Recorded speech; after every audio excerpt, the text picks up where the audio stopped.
Hello and welcome to From the Be All End, the Burnley podcast.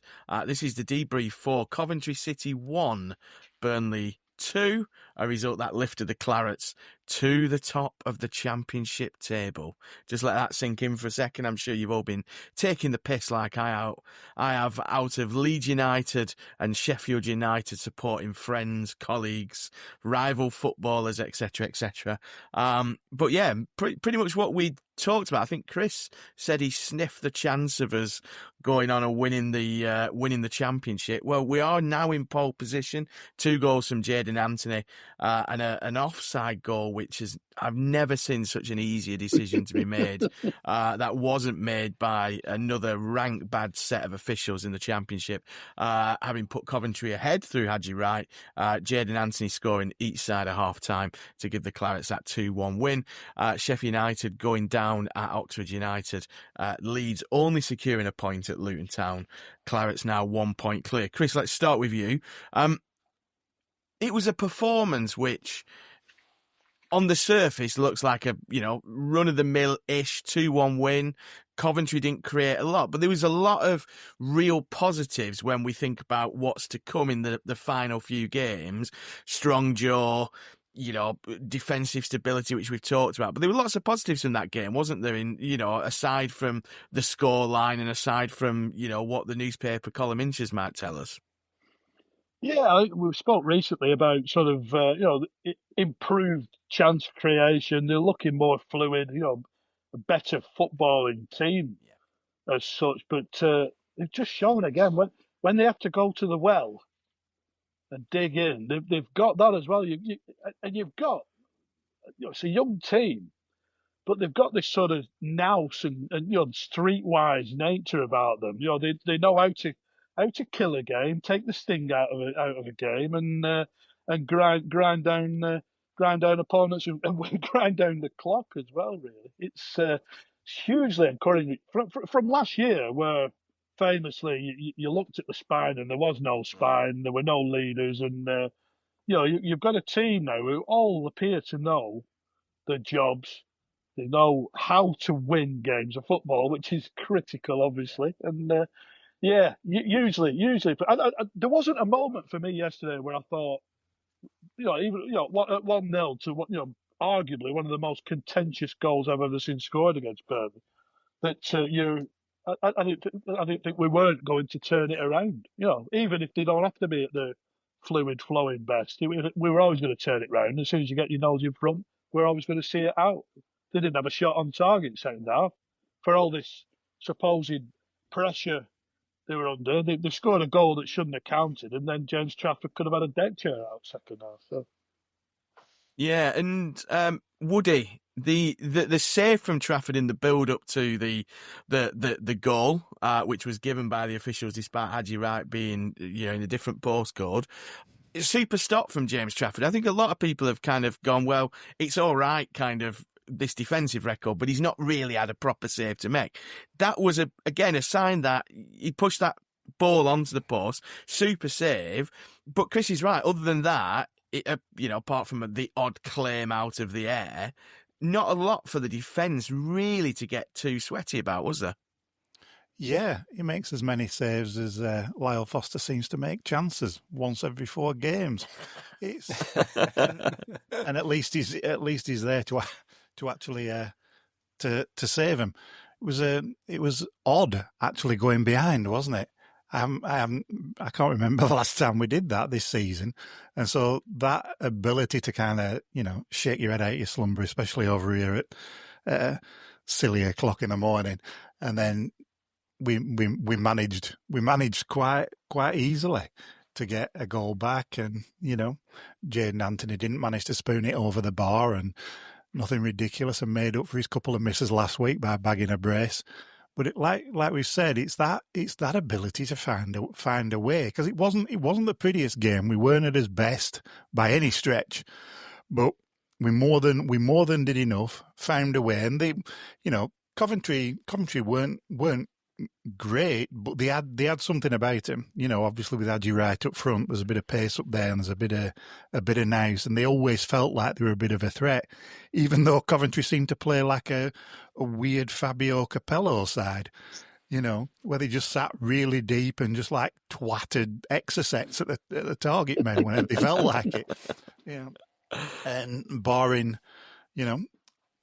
And the way that we shithouse our way through the last 20 minutes, you know, and just watching Hannibal come on and find any excuse to go down, get a free kick and whatnot. I'd like to say that you won't see us relinquish that top spot, because now we're there, having always threatened throughout the season. I don't think we'll give it up, but it's been a weird old championship season, this. And even though there's only 6 games left, I think there's one or two twists or turns left. Yeah, and I think the Sky commentators were making that point. I think Frank Lampard's assistant was making the point that the top 3 are kind of, you know, miles ahead of everybody else. But Justin, just looking at some stats that Daz Bentley posted on Twitter, 5 defeats in the last 109 championship games, 27 championship games unbeaten this season following a sequence of 22 and 23 in previous campaigns, 9 wins in the last 11 championship matches, 28 clean sheets in 40 league games, and not conceded more than one goal in a league game this season.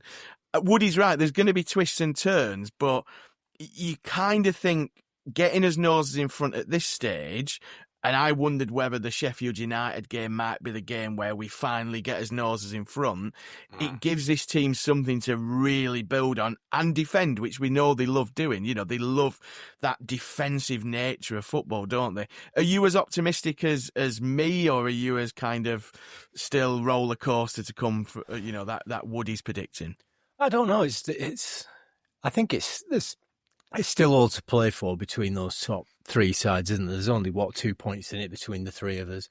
Literally changes from game to game now, but I think it's right. I mean, I think it's a good time to go top. I think it's a good situation to be in. It puts a little bit of pressure on those other 2 sides who are now behind us, and you know, we've been sat in 3rd for a lot of this second half of the season, and you know, think about Leeds though. What were they, 9 points ahead at one point, and now we're, you know, sort of 2 points in front of them. I don't even know how that's happened. It seems ludicrous, doesn't it? It's like some weird Matrix shit, isn't it? Yeah. So you know, I'm pretty confident that we're not going to lose any games between now and the end of the season. I mean, you know, I was sat there with at 2-1 that second half yesterday, and thinking to myself, you know, the commentators were really keen to try and, you know, pretend that there was still a game going on, but really it was over by the time we went in front. It's always over by the time we go in front, isn't it? I was sat there thinking to myself, look, in order for them even to make a draw out of this game, they've got to do something that no other team has been able to do this season, and they certainly didn't look capable of doing that, did they? And I have to say, is there a greater joy in football than beating a side who feels like they've been really hard done to, despite the fact that they were given a goal start in the game? You know, I mean, I thought the officials, the linesmen, the referee were awful, but consistently awful. Both sides got, got nothing, did they? I mean, it was all, you know, to be given a goal like that, where, I mean, I don't think I've never seen a football game where somebody's been more offside than that. It just hasn't happened, does it? David Dunn at Ewood Park. Well, all right, there's one there. I knew you'd remember one, Chris. But he was beyond the goalkeeper when the shot came in. There were literally no Burnley players level or behind him. So to be given that, and then to have to complain that somehow you've been hard done to in the game. It's just ridiculous, isn't it? But yeah, I mean, the record is incredible, isn't it? Those stats are just they really are mind blowing. And while we've not had a lot of like really entertaining games this season, I'm really starting to warm up to these last few games, and I'm thinking, you know, every game now is going to be crucial, isn't it? And everyone's going to be vital. And I think we've got the tools to do it in a way that I don't think Leeds have. I'm not sure about Sheffield United, but I think we've got what we. If I was going to choose which one of these three sides I'd back to, sort of stick it away, it'd be us, because we've done it consistently game by game, haven't we? Yeah. How can you not have conceded more than one a game? Crazy. It's bonkers, isn't it? Do you think about that right now? That is utterly ludicrous. I mean, they'll be getting a blue plaque at Deepdale for that cup. They scored 3. Yeah. Against our reserves, to be fair. It's but I see, you talk about them decisions. Sakamoto went down like sack of spuds when he ran into Lucas Pires. Josh Brownhill nearly gets his head kicked off, and then ends up overrunning into a challenge. And there's a few. Hannibal, there's a guy dives, and Hannibal ends up giving a tirade to the linesman and getting abused. And you think well, where were these contentious decisions that Coventry were upset at? Other than. Yeah, I can only think of Sarmiento and Connor Roberts throwing themselves around a bit in the last few minutes, which you're going to get when you're defending a lead, unfortunately. I do this from time to time. I know I shouldn't, but it's quite illuminating. Go on the BBC website and they have comments open on these games, and you see quite a lot of comments from the opposition. It gives you a little bit of a different perspective. But some of the things the Coventry fans were saying about that performance, it's like, oh, I've never seen a display of dark arts and anti-football like that in all my 56 years watching league football. I was like, are you watching the same game as me? I didn't think it was anywhere near that sort of level. And from time to time, we played some decent stuff in the first half, particularly. I mean, that first goal was a great move, wasn't it? It was lovely football, and we did a little bit of that throughout. But and the second half, all right, we sat back and defended a little bit, but it was by no means, borderline cheating, was it? It was just with that many opportunities to break, and there were ones that are like, are we going to go for the corner flag, or are we genuinely going to kill them off here? And you sort of you wonder whether that played into the thinking, but we should have killed them off on the break anyway. Yeah, it's options. Maybe took the wrong option with a couple of passes at the end. Fleming sort of glided his way through and a bit of a tame shot at the end, and I should have put them out of sight before. Left Frank with a bit more to worry about. Yeah, they're just a bit sad, aren't they, Coventry, because they've realised they're not actually contenders. They've had to play Shef United, then us, and come up woefully short. Yeah, and that's it. Yeah, and the Sky commentators kept going on about kind of, Coventry, this brilliant form they've been in, but actually, they'd lost 2 of the last 3 coming into the game against us, haven't they? Which means they've lost 3 in 4. I mean, Justin said there's no better sight than beating a team who generally feel aggrieved. I'd go further and say there's no better sight than beating a Frank Lampard side, apart from beating a Frank Lampard side where he then gets the ump and gets himself sent off. After I couldn't believe he'd been sent off. I'm thinking to myself, well, what is he whinging about? I mean, I think the writing was on the wall when I read on Up the Clarets that the 4th official was Trevor Kettle's stepson, who's one of these young up-and-coming referees who was a 4th official. But, I mean, there's not a lot, like you say, consistently bad for both sides. It is weird how teams just seem to...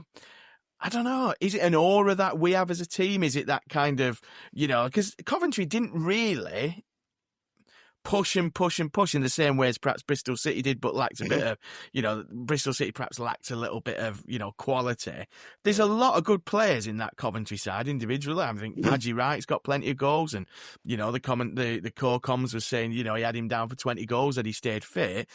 It just felt like, I don't know, almost like on computer games where we've got a shield in front of the kind of defensive third, and they get to that defensive third and they turn to jelly and they don't know what to do. It's an issue we've come up with a few sides. Is it sides showing us too much respect? Is it just genuinely we are so well organised that they just can't, they can't find a way through, like perhaps we struggled earlier in the season? What do you think this kind of, I don't know if it's malaise or it's this kind of, we've give it a go and it's not going to happen, so we're just going to sit at the back and just start pinging balls forward, smashing them into the front men. What's the opposition's problem when they're coming up against us? I mean, we are arguably too good. The record isn't there. It's not Scotch mist, is it? It does tell its own story.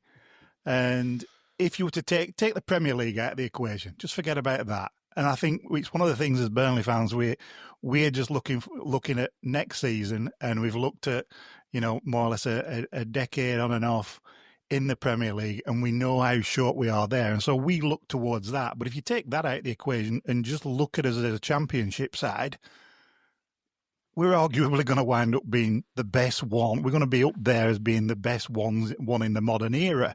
We're ridiculously good in the Championship, with the Manchester City of the Championship, which I know is not something, necessarily to crow about, but it's one of those. And if you're in opposition, you're going to be thinking, shit, it's Burnley. They never lose. We'll barely get a chance. And it's more than just an aura. It's a record, and it's something that we've done season in, season out, going back to Daesh through to the last Championship winning season, and we're doing it again in another style. It doesn't matter who we are, what we do, or whatever. We're pretty much invincibles within this division, and it speaks for itself. Yeah, and three different managers. Like what he says, 3 different managers, 3 different styles of play, 3 different groups of players. Yeah, and we've lost 5 games in bloody 109 Championship games. Yeah, it's absolutely preposterous. The form. I think Blackburn have lost more Championship games since Eustace left than we've lost in 11 years. We've lost 5 on the I'm looking at them now. 5 red crosses right here. Madness. I think it's all the more remarkable when you think about where we were at the end of that transfer window in the summer. Yeah. I mean, to have pulled together this group of players into what they've become is just an extraordinary job by Scott Parker, isn't it? I don't think we were all that enthusiastic when he got the job, but I think we're all pretty enthusiastic about it now, aren't we? Yeah. Definitely. And Justin, just touching on that transfer window and the rebuild job, I mean, it looks like, I think, we've said this a couple of times, it looks like with the vultures circling, there's going to be another rebuild job. We've seen Southampton relegated this weekend, a record early relegation for Southampton. The question I'm going to pose to you is it a case of personnel, or is it a case of approach which stands us the best chance of staying in the division if we are to get promoted, and we don't want to get ahead of ourselves? I'm interested in this kind of, you can have the best player, you can have brilliant players, Harwood Bellis, who's tipped for the top and all this lot, but is it the system that keeps you up, or is it the personnel? Because clearly last season, the personnel on paper, all these kind of, worldy stars and all of this lot, the system wasn't right. If you're Scott Parker, are you kind of thinking to yourself, look, yeah, we're going to lose Esteve, we might lose Trafford, we might lose Egan Riley, might lose Brownhill. Getting players into a system is the way of staying in the Premier League, or do you need the personnel and the system, do you think? Well, I mean, the first thing to do is if it was me, I'd be just trying to keep this team together as much as we possibly can. We want to be keeping hold of those 2 central defenders, because they've been what this season has been built on. And without them, we're starting again, which you don't want to be having to do that at the start of a Premier League season. But to answer the question, I think it's both, isn't it? It's both the personnel. It's both. We saw last season that the naivety that we had in that young squad is what cost us dear, and we also saw that the experience that gained throughout that season really started to, gel them together into a team. I mean, in Scott Parker, we've clearly got somebody who can create a team in a way that Vincent Kompany didn't seem to be able to do. So, given his track record this season with that sort of chaotic transfer window where we didn't know who was coming or going, that he's managed to forge this team playing in this way, and built on defensive solidity.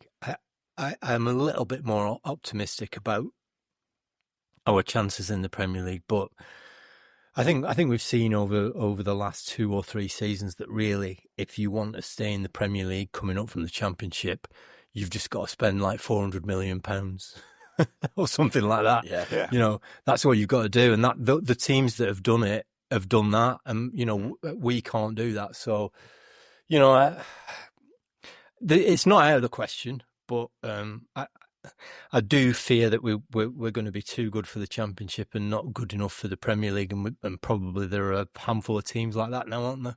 Yeah. And something special will have to happen for it to go a different way. I'm not saying it won't happen. I've got, like I say, I've got a little bit of confidence in Scott Parker's ability to build that team, but it's going to be a tough season, isn't it, if we do make it? Yeah. And Chris, do you kind of share that view that a centre half pairing of Delquire and Worrell perhaps isn't going to be a returning Hannes Delquire from Swansea and Worrell? But I mean, joking aside, I mean, if you look at the transfer record of Scott Parker, perhaps against the latter day transfer record of Vincent Kompany, which felt a bit too Moneyball, a bit too cute, would you kind of back him to spot some of these players? Because let's be honest, if you look at that Leeds United squad with Nonto and James and all of these kind of players who play international football on a regular basis, we've got Jadon Anthony, who was at Leeds last season and perhaps didn't pull up trees. We know there was kind of mitigating circumstances. But do you back Scott Parker in the same way to find personnel? I mean, we've talked before, haven't we, about it does feel like the kind of, Moneyball, Alan Pace wanting buy cheap, sell high kind of strategy, all about AI and algorithms, is out the window. Do you back Scott Parker to kind of, pick the remnants of some of the relegated sides, pick up a couple of players who are perhaps entering the autumn of their career at some of the bigger sides and get that? You only need to be better than three other teams, don't you? 1% better than three other teams, essentially. I think it's his contacts book, his network has proven this season at least to have been absolutely critical. Like I say, we were wondering how he was going to piece a squad together at one stage. And they say you presume Anthony's his signing, having worked with him at Bournemouth. Edwards is certainly that one that he pinpointed. Yeah. Sarmiento sounded like one that we got offered round a load of clubs, and he'd had championship experience, etc. But there's various ones that it looks to me that it's been more about Parker's input than data, and actually I like what he's done. I like what he's done very much. So the problem is that just you say you can spend as much money as you want, but if you're going down the route of young development type footballers, they ain't going to keep you in the Premier League. No. You need players who've been there, worn the T-shirt. Now, you want players who are developing. I believe I'm a big champion of Anthony, and he got a lot of stick last week. But there's development there. He's young and he's getting better. I look at Elanga, the lad at Forest, and probably people thought he wasn't going to make the grade at United, and he's doing ever so well at Nottingham Forest, given the opportunity, given the trust, given the development over time. Hudson Odoi and people like that. You just don't know that some of those players there, I feel, have a very high ceiling, and if they stay with us, Egan Riley, he's got his contract situation, but if Burnley are to be promoted, his best idea is to stay at Burnley, where he is established now as first choice centre half in that partnership with Esteve. You don't go to West Ham and become, one of 5 or 6 competing and maybe playing every other week. He stays at Burnley, plays every week. I stay with Esteve. I mean, I wouldn't blame Esteve. I mean, if Everton, as the rumours are to be believed, and Branthwaite goes for big bucks and they spend quite a significant amount of that on Esteve, then, fair enough. You tip your hat to him and say, thanks, stood by us when we got relegated, and thank you for your service. You've been magnificent. And, we've got a few big bucks for you. Same with Trafford, really. Well, although, Leeds have been the latest. I saw the Leeds link this morning. Yeah, baffled me. We all me. thought there was a gentleman's agreement, didn't we, with Newcastle? So maybe Burnley reneging on that. There's some absolute cobblers, isn't there? Written. Yeah. What Esteve linked with AC Milan today by Alan Nixon, apparently. Why not? Why not? But that'd be a step down. They're not short of centre halves either, are they? We'll swap them for tomorrow or something like that. Yeah. I think Parker knows he's got a good little team around him as well. I think he knows the state of things in the market, certainly. Yeah. And Woody, I mean, just picking up on what Chris said there about Egan Riley, I know you're slightly older than CJ these days, but cast your mind back to your youth football career, and you got offered the big money moves and things like that, but you weren't guaranteed a spot. It has to be a consideration. Do you get the impression with Egan Riley? And I think Matt Williams, basically in one of the boxes, was talking to some fans and said he was more confident that week, I think it was before the Bristol City game, of CJ signing a new contract than he perhaps was a few weeks ago. Are you kind of, because he looks again like a lot of these young footballers come from good stock. I think his mum might even be his agent. When they're not these kind of vulture agents, do you kind of think to yourself, you know what, as a young player, why wouldn't you want to kind of stay at a club where you're going to be playing, 34 or 38 Premier League games next season? Or is it still all about the money and the status of being at a West Ham or being at a, Everton or whatever, but sitting on the bench or in the reserves and not getting a kick? I'm sure it comes down to the individual, doesn't it? There are those that want to play every week, but then there's also, you've only got a very short shelf life as a footballer, haven't you? And, he probably knows as well as anybody that you can be brought in, not play, really figure at all for a couple of seasons, would probably have been palmed off to Dundee again or wherever. And then all of a sudden, by luck, the management, you wind up, in the first team, and all of a sudden this happens. No one was saying this time last year that CJ Egan Riley was even anywhere near the first team. It was never even being mentioned. And now he's being touted as someone that is a key player that we're desperate to keep hold of. And he obviously knows that. And it's part and parcel of the progression, I think, of, any footballer, whether modern or otherwise, that you've also got to look out for yourself a little bit. But to be fair, Burnley should pay him accordingly. He deserves a better contract than what he obviously is currently on. It's as simple as that. And if it works out for him and it works out for the club, then I'm pretty sure that he'd be very interested in stopping, because I think the idea of having a good full season in the Premier League is going to stand him in better stead, further down the line than, like you say, sitting on West Ham's bench. Yeah, definitely.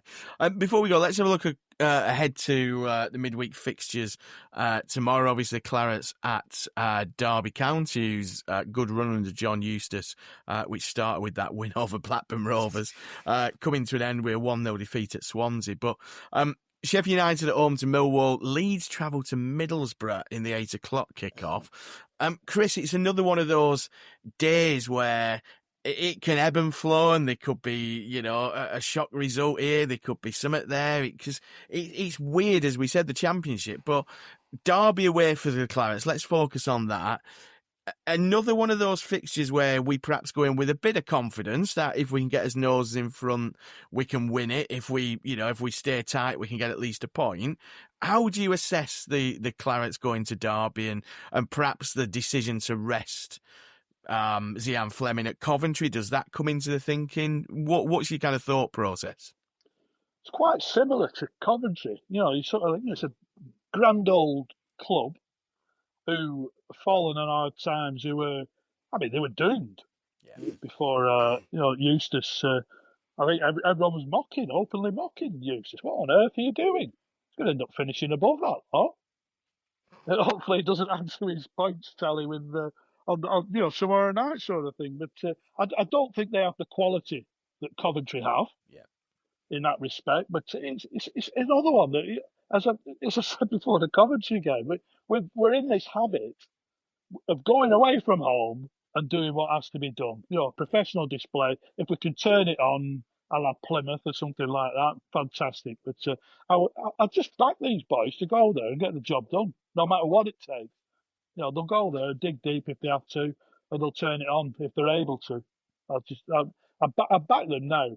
I see the banana skins maybe later down the line. Obviously, Sheffield United's not going to be a straightforward one, but I back them to go to Derby again and get the 3 points. And I'd like to see Fleming restored to the starting lineup. I know Foster works hard, but he just doesn't have a goal in him at the moment for love nor money.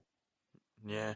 Justin, similar for you. Are you again, I know you're buying into this team quite a bit in the kind of latter stages. Are you also thinking, you know what, just keep this run going? We've less to fear from going to these places as we perhaps once would have, and again, that once would have is probably going back probably over a decade, isn't it? If you think about the last three championship seasons and the fact we've been in the Premiership for the rest of it. Yeah, if you don't, it's one of those games, this, isn't it? That if you don't look at the table and think, oh wait, Derby County, that's going to be a tough game, and I know they've had a little bit of a renaissance, but I'm 100% behind this team, man. We've been so consistent in not conceding goals that it's hard to see that a team who are, struggling for survival in this division are gonna give us a lot of trouble. Again, you don't know what's going to happen. It could turn out differently, but it seems very difficult to imagine that this team's suddenly going to start shipping goals at this point in the season, doesn't it? It's been so consistently solid at the back that somebody's going to have to do something special, and maybe that could happen. It's not going to happen often, though, is it? Between now and the end of the season, so this is it's important, I think, to back up going top with a result, because then that keeps that pressure up on those teams behind us. On paper we should win it, and I don't see any reason why we're not capable of doing so. Yeah, and Woody, we talked on Friday's podcast about Scott Parker talking about he wants players to be excited, and he's excited. I'm not sure how exciting a derby is on a Tuesday night. I can't say I've ever been out in Derby on a Tuesday night, but you've got to be excited if you're top of the league and you're seeing other teams falter, and you perhaps you've been planning almost this moment, haven't you? When we talk about Leeds being 9 points ahead, you're almost, I guess, as that squad and as that management team, you've been planning for this moment. You've been planning for the moment when you just stalk them and stalk them and stalk them, capture them, and then go beyond them. I've been watching the cycling today, the Tour of Flanders, and that's very similar, Pogacar, Pogacar on a hill, just waiting and waiting, then pouncing. It's a bit like that, isn't it? You've got to see that excitement going into Tuesday's game, haven't you? Of course we have. Of course we have. And you look at who Derby have played, and with all due respect, as people like to say, it hasn't been anybody staggering. We've thought arguably this is their biggest test for Eustace anyway. And obviously we should be head and shoulders above what they've got. We should be. And like you say, we've been a bit of a tortoise, quite literally at times this season. But let's get it right.